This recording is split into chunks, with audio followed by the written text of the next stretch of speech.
آج محفل عشق میں ذکر ہوگا شہادت کے جذبے سے سرشار ان مجاہدین کا، ان عاشقوں کا جو تعداد میں قلیل ہونے کے باوجود اپنے محبوب کے حکم پر لبیک کہتے ہوئے بدر کے میدان میں جمع تھے۔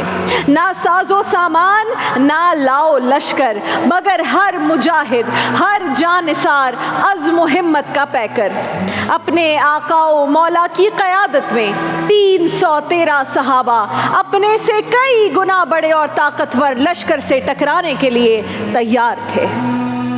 میرے آقا کے شیدائی مسلمان 313، میرے آقا کے شیدائی مسلمان 313، جو پھرتے تھے ہتھیلی پر دیے جاں 313، جو پھرتے تھے ہتھیلی پر دیے جاں 313، صحابہ 313، صحابہ 313۔ نہ دولت کی ہوس تھی نہ کسی جا اور حشمت کی، نہ دولت کی ہوس تھی نہ کسی جا اور حشمت کی، فقط چشم محمد کے تھے خواہاں 313، فقط چشم محمد کے تھے خواہاں 313۔ میرے آقا کے شیدائی مسلمان 313، پتا دیتا ہے راشد آج بھی یہ بدر کا میدان، پتا دیتا ہے راشد آج بھی یہ بدر کا میدان، پتا دیتا ہے راشد آج بھی یہ بدر کا میدان۔ رہیں گے زندہ و جاوید تاباں 313، رہیں گے زندہ و جاوید تاباں 313۔ 17 رمضان المبارک ہے۔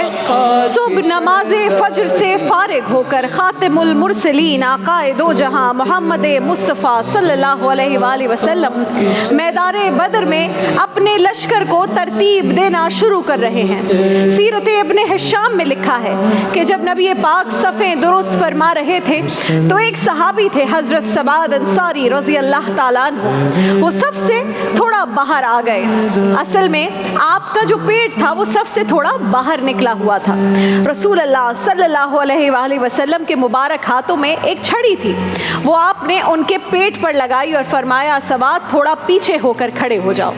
اس موقع پر حضرت سواد نے ایک عجیب و غریب مطالبہ کر دیا۔ آپ سوچیں صفیں بن رہی ہیں، جنگ کی طرف جا رہے ہیں، رسول اللہ نے یہ کام کیا تو آپ نے سامنے سے کہا ایک عجیب و غریب مطالبہ، یا رسول اللہ آپ نے مجھے چھڑی ماری ہے، میں اب اس کا بدلہ لینا چاہتا ہوں۔ تمام صحابہ یہ سن کر حیرت سے حضرت سواد کو دیکھنے لگے کہ ادھر جنگ کا میدان گرم ہے، سامنے کفار کا لشکر صفیں بنائے کھڑا ہے، ہم جانیں قربان کرنے کے لیے یہاں موجود ہیں، اور سواد کو دیکھو یہ بدلہ لینے کا سوچ رہا ہے، اور وہ بھی کس سے؟ آقا دو جہاں محمد مصطفیٰ صلی اللہ علیہ وآلہ وسلم سے۔ لیکن سامنے آقا ہیں، آقا کریم علیہ الصلوۃ والسلام نے اپنے غلام کی یہ بات سنی تو شفقت سے فرمایا سواد کہو کیا بدلہ لینا چاہتے ہو؟ عرض کی یا رسول اللہ جب آپ نے چھڑی مجھے ماری تھی نا تو میرے پیٹ پر کپڑا نہیں تھا۔ یہ بات سنتے ہی آقا کریم علیہ الصلوۃ والسلام نے اپنی قمیض مبارک کا دامن اوپر کیا۔ جو ہی آقا کریم علیہ الصلوۃ والسلام نے اپنی قمیض مبارک کا دامن اوپر کیا، حضرت سواد دوڑ کر آپ سے لپٹ گئے اور آپ کے جسم کو چوم لیا۔ چشم فلک یہ نظارہ دیکھ رہی تھی کہ صحابہ اپنے آقا سے کتنی محبت فرماتے ہیں۔ صحابہ کرام نے پوچھا سواد تو بدلہ لینا چاہتا تھا، یہ تو نے کیا کیا؟ یہ بات سن کر حضرت سواد کہنے لگے کچھ نہیں، موت سامنے کھڑی ہے، مجھے معلوم ہے کہ آج ہم نے بدر میں شہید ہو جانا ہے، تو میرے دل کی یہ خواہش تھی کہ شہید ہونے سے پہلے ایسا ہو جائے کہ میرا جسم آپ صلی اللہ علیہ وآلہ وسلم کے جسم اقدس سے مس ہو جائے، کیونکہ ایک مرتبہ آپ صلی اللہ علیہ وآلہ وسلم نے خود فرمایا تھا کہ جس جسم سے میرا جسم مس ہو گیا اس پر جہنم کی آگ حرام ہو جائے گی۔ آج میں اس حالت میں شہید ہونا چاہتا ہوں کہ رسول اللہ کا جسم مبارک چوم کر میں جنت میں داخل ہو جاؤں۔ اللہ اکبر۔ یہ بھی ایک انداز ہے غلامی کا، یہ صحابہ کرام کا جذبہ محبت ہی تھا جو بدر میں مسلمانوں کی فتح کی بنیاد بنا۔ آقا کا گدا ہوں اے جہنم تو بھی سن لے، آقا کا گدا ہوں اے جہنم تو بھی سن لے، وہ کیسے جلے جو کہ غلام مدنی ہو، وہ کیسے جلے جو کہ غلام مدنی ہو۔ غزوہ بدر میں شریک 313 مجاہدین میں 2 بھائی حضرت سعد بن ابی وقاص اور حضرت عمیر بن ابی وقاص بھی شامل تھے۔ بدر کا دن قریب آیا تو حضرت عمیر چھپتے پھر رہے تھے، کبھی اس کونے میں جاتے، کبھی اس کونے میں جاتے، کبھی ادھر تو کبھی ادھر۔ بڑے بھائی حضرت سعد بن ابی وقاص نے پوچھا عمیر چھپتے کیوں ہو؟ کہنے لگے بھائی میری عمر بہت کم ہے مگر اسلام کے دشمنوں سے لڑنے کی خواہش عروج پر ہے، مجھے لگتا ہے رسول اللہ مجھے بدر کے موقع پر ساتھ لے کر نہیں جائیں گے، چھوٹی عمر کا کہہ کر یہیں مجھے مدینے میں چھوڑ جائیں گے، سوچ رہا ہوں کہ کسی طرح چھپ چھپا کے چلا جاؤں۔ حضرت سعد بن ابی وقاص نے فرمایا عمیر تو بھی عجیب آدمی ہے، تو کس سے چھپ رہا ہے؟ بھلا کوئی نبی کی آنکھوں سے چھپ سکتا ہے؟ بھلا کوئی نگاہ مصطفیٰ سے بھی اوجھل رہ سکتا ہے کیا؟ چل میں تجھے رسول اللہ کے پاس لے کر جاؤں۔ بارگاہ رسالت میں پہنچے، حاضر ہوئے تو حضرت سعد بن ابی وقاص نے رسول اللہ کا دامن تھاما اور کہنے لگے رسول اللہ یہ میرا چھوٹا بھائی ہے، کہتا ہے مجھے جنگ بدر میں جانا ہے اور رسول اللہ آپ سے چھپتا پھر رہا ہے۔ رسول اللہ نے کمسن صحابی کی ادا دیکھی تو تبسم فرما کر کہا نہیں عمیر میں تو تجھے لے کر نہیں جاؤں گا، تیرا قد بھی چھوٹا ہے، تو ہے بھی کمزور، عمر بھی تیری کم ہے، میں تو تجھے نہیں لے جا سکتا۔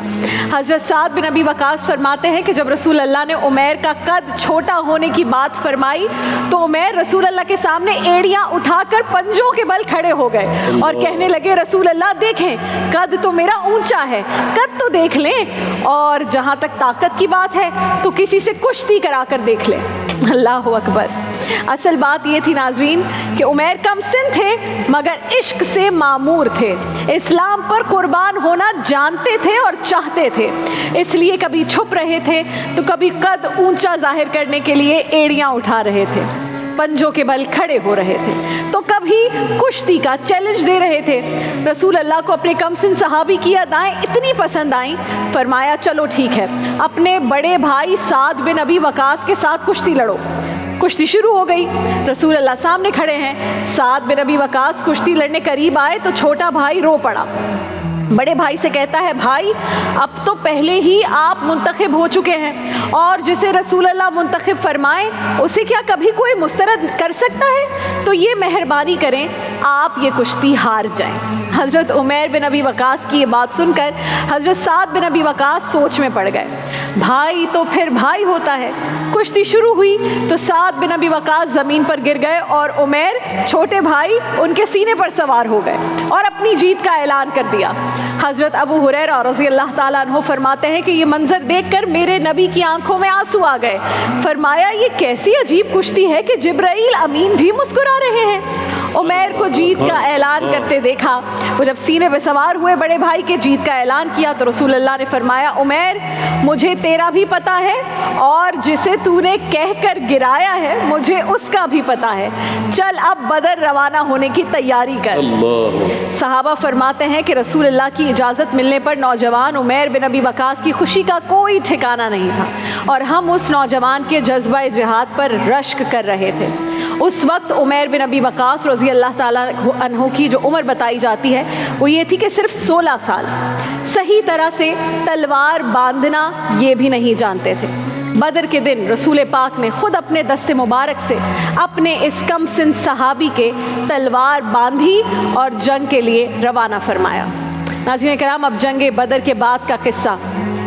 جنگ ختم ہو چکی ہے، مسلمانوں کو بہت بڑی فتح حاصل ہوئی ہے، بہت بڑی تعداد میں کافروں کے لاشیں ادھر ادھر بکھرے پڑے ہیں اور 14 مسلمانوں نے جام شہادت نوش فرمایا۔